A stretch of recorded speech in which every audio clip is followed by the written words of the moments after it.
If you're a dentist looking for disability insurance, here's the short version. Disability insurance for dentists comes down to one contract feature more than any other: a true own occupation definition of disability.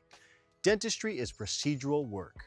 Your income depends on your hands, wrists, neck, and your back, and a policy that only pays if you can't work at all is not built for a career where losing fine motor control ends your ability to practice, but not your ability to work somewhere else.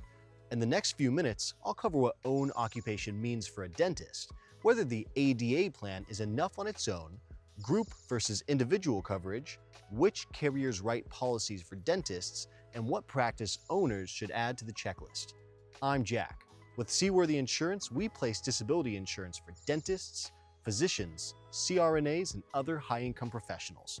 Let's get into it. Own occupation disability insurance pays your benefit if you can't perform the material and substantial duties of your own occupation, even if you go earn income doing something else. For a dentist, that definition is doing more work than it does for almost any other profession, because the gap between can't practice dentistry and can't work at all is enormous. Think about what actually ends dental careers. It's rarely something that leaves you unable to work in any capacity. It's the hand tremor, the wrist injury, the cervical spine problem for 20 years of leaning over for patients, the shoulder that won't tolerate another decade of clinical hours.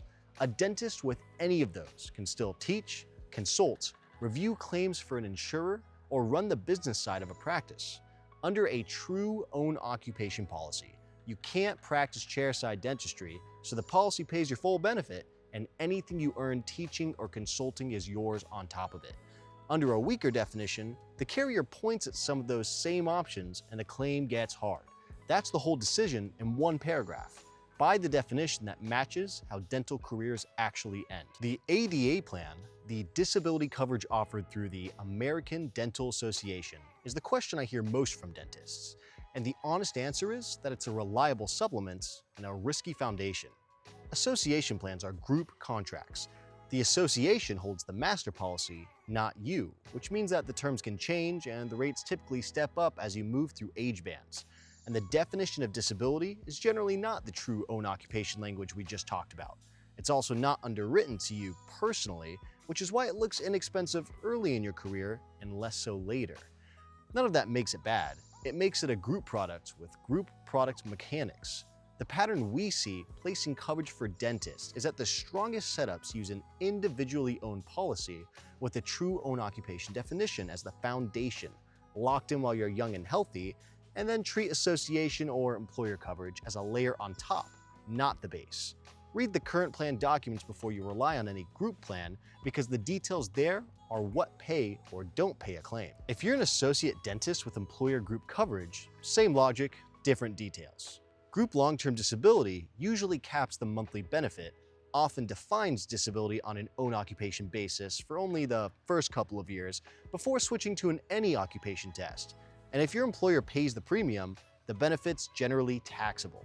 And it isn't portable, and so when you leave for another practice or go buy your own, it stays behind. An individual policy is owned by you, priced on you, portable for your whole career, and can carry true own occupation for the full benefit period. For most dentists, the answer isn't group or individual, it's an individual foundation with group as a bonus while you have it. Quick tax note: if you pay your own premiums with after-tax dollars, benefits are generally tax-free.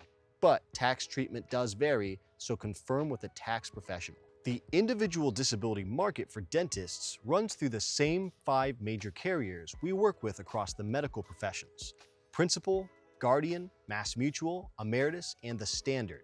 All 5 can write true own occupation coverage for dentists.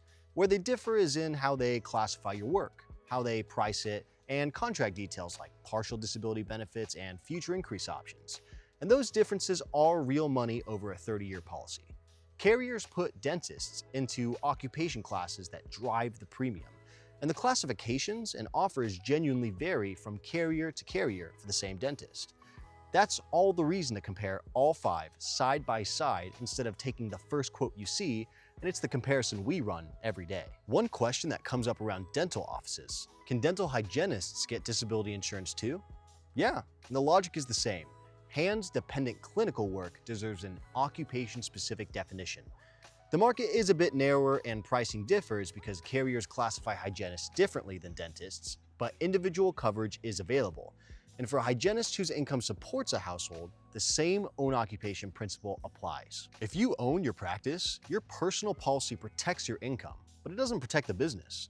Two things worth knowing exist: business overhead expense coverage, which pays the practice's fixed costs like rent, staff, and equipment loans while you're disabled, and buy-sell disability coverage, which funds a partner buyout if a disability is permanent. If you have a practice loan, some lenders expect disability coverage on it. You don't need to solve all that today, but a practice owner's plan has more moving parts than an associate's, and it's worth an hour to map them. Recap: disability insurance for dentists starts with a true own occupation definition. Because dental careers end through hands, wrists, neck, and back problems that stop clinical work without stopping all work. The ADA plan and employer group coverage are supplements, not foundations. All 5 major carriers, Principal, Guardian, MassMutual, Emeritus, and the Standard, write true own occupation for dentists, and they classify and price the same dentist differently, so compare before you buy.